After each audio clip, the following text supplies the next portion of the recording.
In the world full of podcasts, he's the undisputed heavyweight champion of hot takes, an Auburn sports homer, master of the boog, and message board legend. Get your buttons buttoned and your hats flattened because the Top Button Podcast is about to kick off. And you don't want to miss your courtside seat. Now, here's your host, Charlie Five. Yes, sir. We're back. It's another episode of the Top Button Podcast live edition. I got my man Daryl Dapper. Zach may be jumping in here in just a little bit. Got a lot of stuff to talk about. Auburn is now a one, and I can't. I'm thinking about the second part of the conversation, and I can't stop laughing. We'll get to that in just a second. But Auburn's now 1.5 point underdog. How did we get there? What does that mean? Is it a big deal? What are some possible reasons? We'll discuss and break that down. And then Dave Aranda, my God, what did he get into? He went on a rant about I'm not even going to say the word. He just went on a very interesting rant. We're going to play the clip and we're going to break it down here in just a second. But before we do that, let's give a quick shout out to rowback.com. Use coupon code BARN20 to take 20% off your order. Polos, hoodies, pullovers, hats, shorts, doesn't matter. They got it all, and you can save big, so check it out. It's rowback.com. That Auburn opened when the spreads actually came out. Auburn opened at, what was it, like 2.5 or something like that? Like a 2.5 point favorite, which I thought was pretty fair. I thought that was pretty fair. And then just recently over the weekend, it's now moved to where Auburn's now a 1.5 point underdog. No football's been played. Nothing's really happened, but all of a sudden Auburn is an underdog. Just your initial thoughts on that, like initial takeaways, any theories as to why that happened, and we can, we'll just discuss from there. First of all, I was shocked that Auburn was a favorite when the line came out initially. Okay. I really thought this would be a pick'em, and that would be showing Auburn respect if it was a pick'em. So I'm not, somebody that gets heavily into wagering and all that kind of stuff. So the initial line to me is the line that gets set on how you think the game's going to go. Yeah. Everybody else knows the line moving has a lot to do based off money. Yep. So I think that it's not, is there a factor, the Malcolm Simmons factor? Is there a factor that Baylor got some love at Big 12 Media Days? I don't know how much that would move the needle. I just think that there's a lot of money being put on Baylor when Auburn was a 2.5 point favorite, and so it's moving. And when they set the line, in my opinion, is where Vegas thought how the game was going to turn out, and honestly, that showed Auburn a lot of respect to go on the road against an opponent that had a winning record and has a really, really good quarterback. And so that was the first indication to me where I started to become a believer a little bit that Auburn could have a different kind of season, and other people were starting to buy in. The fact that the line moved doesn't sway me on that. It's just about, I think, how much money they laid on it, because they jumped all over it. They thought Auburn favored, really, and went crazy. Yeah. No, early line movement doesn't really bother me. It's that late line movement, like either the night before or the day of, where you're like, okay, something's going down. But 3.5 to 4 points, depending on what book you're looking at, is a pretty big move. I know that there's nothing to do right now but just speculate and wait for it to happen. But I gotta feel like the Malcolm stuff and will he play or won't he play has to be weighing into it a little bit. Like it's got to be. Don't you think? I think if it was Jackson Arnold, if it was Keldrick Falk, if it was Cam Coleman or Eric Singleton, with all due respect, as much as I love Malcolm Simmons, if our third string receiver is getting this much love and attention and impact, then Auburn's going to have a really good year. You know what I'm saying? I get it. Malcolm Simmons is an incredible talent. But if you line up in a normal personnel package with two receivers, a tight end, well, maybe Auburn will go through receiver because they don't really use a traditional fullback or H-back. Malcolm Simmons wouldn't even be on the field. Yeah. So I don't know how much of that, again, if it was a quarterback, if it was Falk, if it was one of the, if it was Coleman or Singleton. The love that Baylor's getting at media days, if you're swayed by what a bunch of media people say as far as being homers in your own conference and hyping you up, I don't know. It's a little bit. There's not a rhyme or reason to it. This is a really good point. Auburn typically never does well when they have expectations. The line, this is our buddy Bryce Tillman. The line moving to Baylor is any Auburn fan's dream come true. I mean, there is something to that. It does feel like Auburn thrives in the underdog role. So maybe that kind of gets them fired up. I tell you what, a lot of coaches, Saban, what was his term he liked to talk about? Was rat poison. Mm-hmm. And I think some teams get caught up in their own hype. So if you come in and now you're an underdog going into game one, at least you have some motivational stuff to talk about. Baylor, they did have several. They did have several make preseason all Big 12 teams. I think they had 4 first-teamers, which is, pretty good. I think Auburn only had, 2 or 3? But you're talking about 16 teams as opposed to – I don't know how many teams the Big 12 has because you can't even pay attention anymore to what the number is in the name of the conference. I think they have 14 teams, or do they have 12? They have 16. Oh, the Big 12 does? Okay, yeah, because of Arizona, now. BYU. Okay, so that's comparable. But again, you're talking about a conference that's a lot. How many first-teamers would Baylor have if they played in the SEC? Probably not that many, but you know what? That's also funny because they all get really mad when you say things like that. I had people that told me that I was crazy for thinking Baylor. There were a lot of people that actually think Baylor's going to hang 49 points on Auburn. Baylor media, Baylor podcasters say, I said, look, Auburn may lose this game. Especially with how tight the spread is. Auburn may lose this game on the road, but I can't see Baylor dropping 49 on Auburn. No, if Auburn does lose, I think it's going to be a pretty ugly game. This reminds me of the Washington opener when Jared Stidham was a senior. Yeah. Washington was getting a ton of preseason love. I think Chris Peterson was still there. The line moved late. Now, albeit that was on a neutral field, and Auburn was coming off a really good year in 2017. 2019, Auburn didn't have a really good 2018, and they were starting a freshman quarterback against Oregon. Oregon was a favorite all along in that game. Yeah.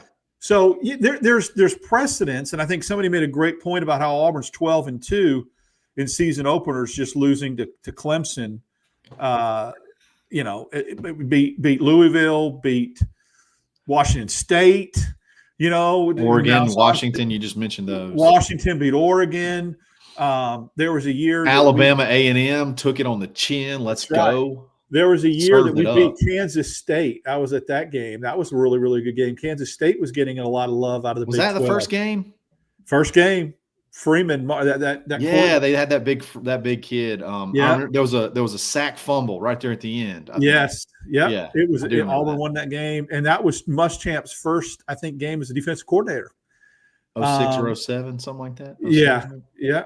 So I remember that. I was in the end zone. I was in the end zone whenever they scooped and scored right there. That was pretty. I was in the upper deck, but I was about the 35-yard line. Yeah, that was a good game. And then they've done well in some openers, and especially against Power 4 opponents that are comparable. So the difference is those games were played at Jordan-Hare on neutral sites. I cannot remember the last time Auburn opened up on the road against a Power 4 opponent to start the season. Somebody will have it, but that it's been a long time. And I'm not talking about like the ones in the Meadowlands where they played Miami or whatever one year. And I'm talking about a true road game against a Power 4 opponent on the road. I'm thinking it had to be, I don't know. I don't know if it was under Tuberville or if it was the Doug Bart. If Pat Dye did it, it's not that often that happens. This is rare. We're in rarefied air right now. On a Friday, I bet you.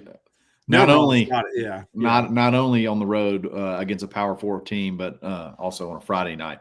The over-under is 57. What do you think about that? I think that's too low. You think it's too low? Okay. I so do. That's like what, 23, 57, 22? not 50, 57. Oh, 57. I was thinking 52. I thought I saw 52. 57 is a good over-under. And I would be slightly under if I was – I think that game's going to be slightly under 57. 28.5 to 28.5. Does that equal 57? Yeah. Yeah. Yep. So I'm thinking like a 31-28 game, something like that. Well, that would be over, wouldn't that'd it? be over. Yeah. That'd be over. Yeah. Wow. I don't think they score 28 points on us. No, they ain't scoring 49. Let's put it this way: whoever gets to 30, I think if someone gets to 30, they win the game. They win. Yeah, there you go. First to 30 wins. I think in that game. You're probably right. That 2013 game was not at Pullman. That someone said that Auburn beat Washington State at Pullman. They played here. That was Nick Marshall. I remember that one. That was Corey Grant. Corey Grant took one to the house. Yeah, that was Gus's first game as a head coach. Yeah, that was definitely. This is probably I think it'll be a little bit more higher scoring. But you remember the OG 22? Y'all remember the game at Kansas State in 2014? Expect something like that against Baylor. I do think I think that probably could be comparable. I just think there'll be a little bit more scoring. I remember thinking 3rd and 2, and Gus Malzahn dialed up a long ball to Duke Williams to clean. And I never in a million years thought that he would have the stones to do that. I mean, the way Auburn ran the ball, remember how dominant they were running the football? And 3rd and 2, and you're going to dial up a bomb. They were stopping the run, though. They were stopping. And Duke Williams was a freak, and so that was a really good play call. And Nick Marshall started to really come on and mature as a passer. Yep. I mean, didn't he drop like 4 bills against Alabama in the Iron Bowl? I mean, he threw for like 430 or something crazy. You think about some of the great Auburn quarterbacks that never threw for 300 yards against an Alabama defense in an Iron Bowl. And good old Nick threw for 4 bills. So we got to discuss. Since we're talking about Baylor, Daryl, we got to discuss Dave Aranda's comments. We're going to try to keep it together because it's spectacular. We'll be back right after this.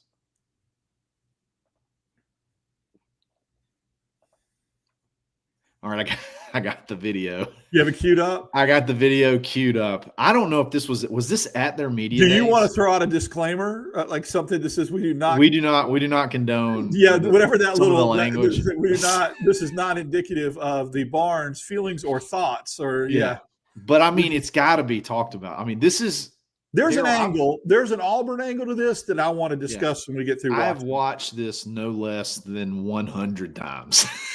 Okay, and I can't quite figure out the parallel he's trying to draw.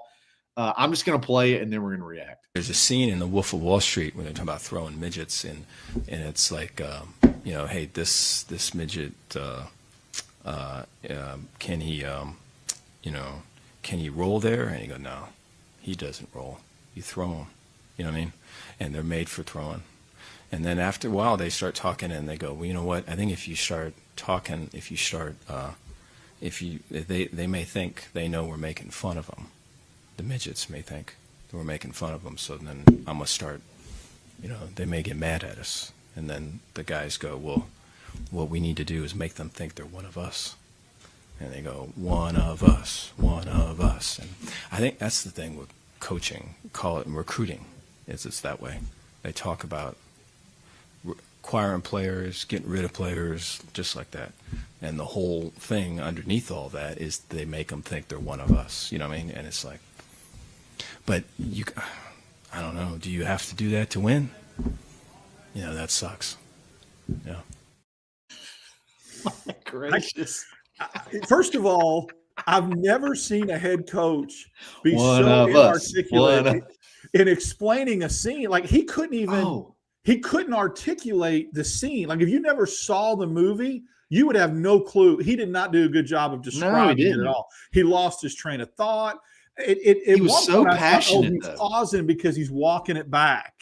I wonder if you can't walk that. I mean, no. You said the word twice. You said it in the first breath. Yeah, I saw it early Friday and retweeted it and just said, I don't understand the purpose, point.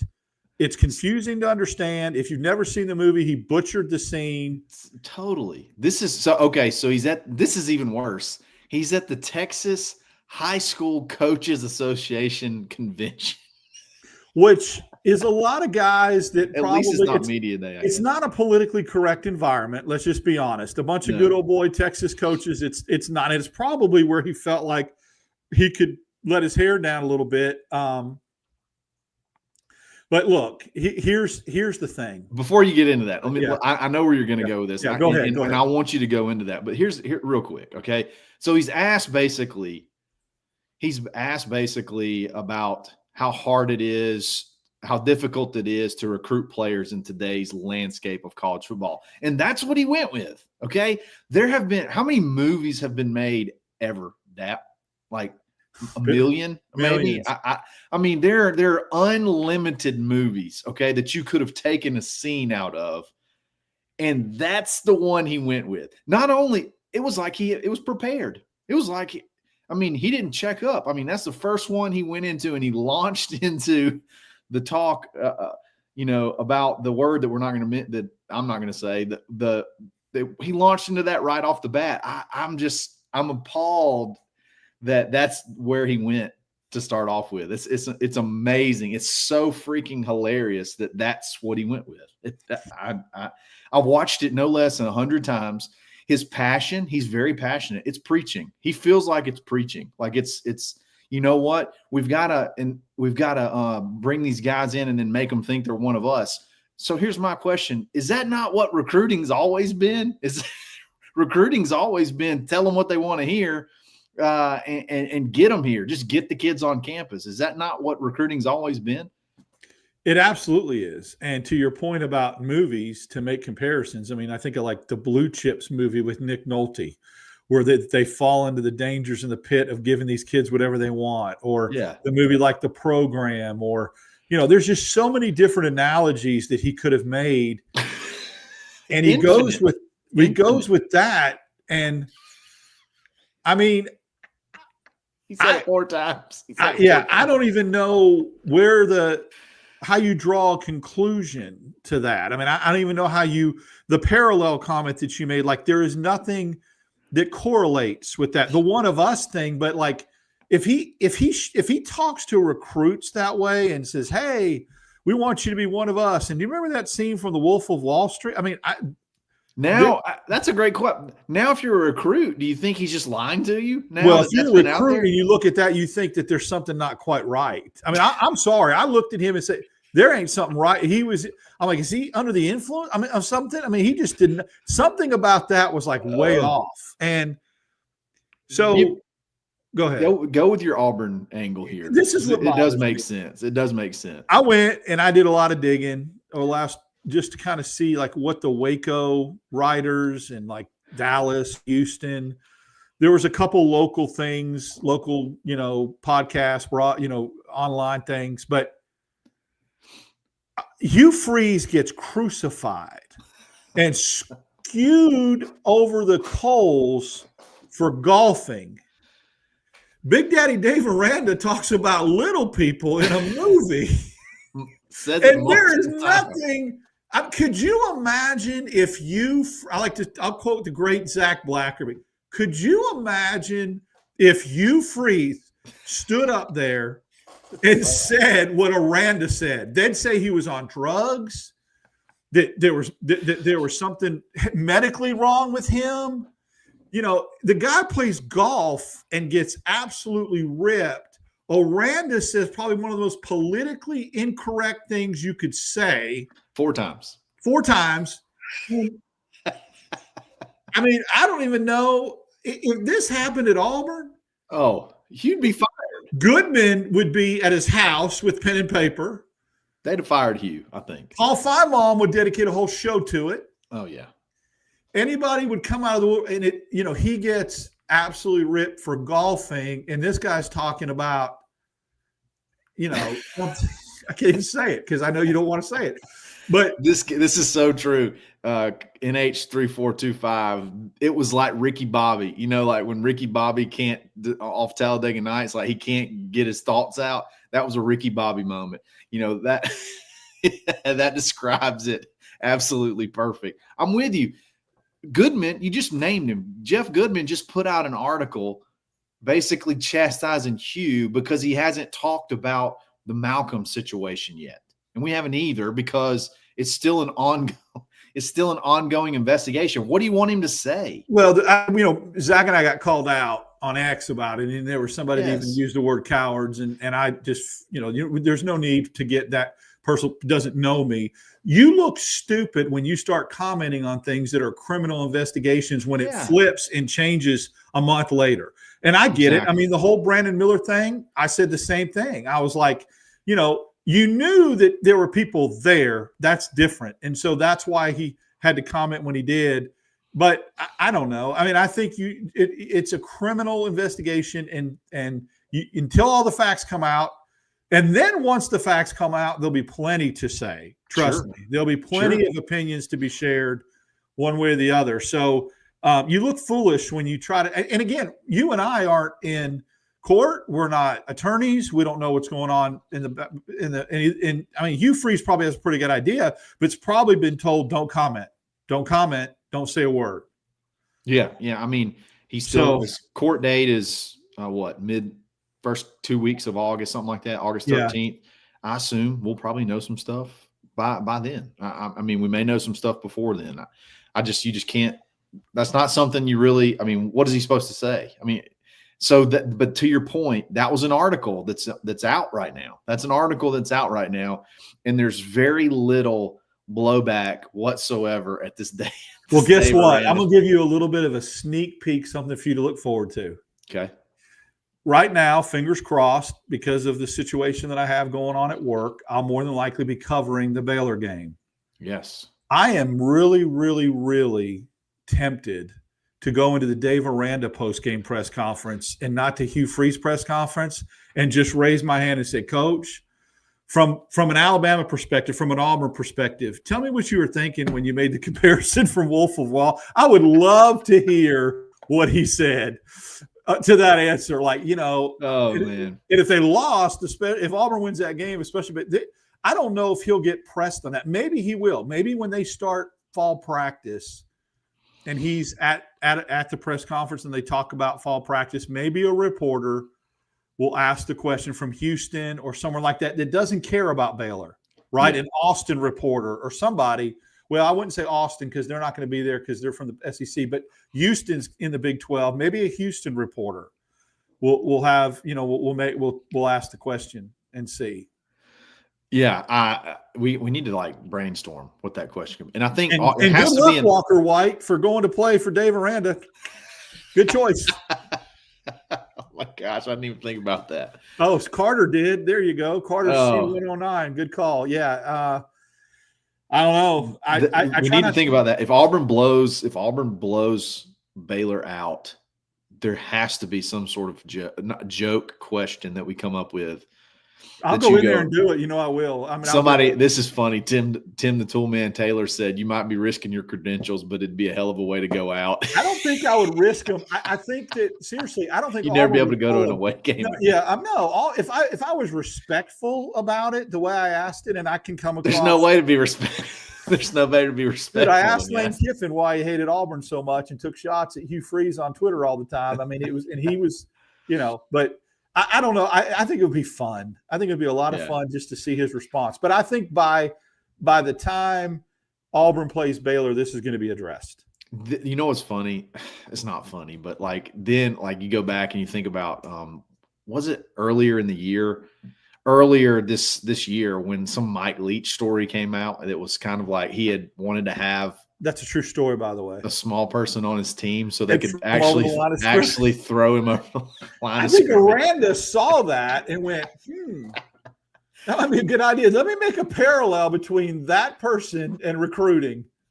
Oh my gosh, that is so funny. That was real life. I thought it was AI. The response to me was, after I got over the initial shock of him using the word, was this cat can't even articulate what he's trying. I don't even know what he's trying to say. I mean, he's not even explaining it. He's offending, and he's not even explaining how offensive he is. Well, God, he said it 4 times. And never stuttered.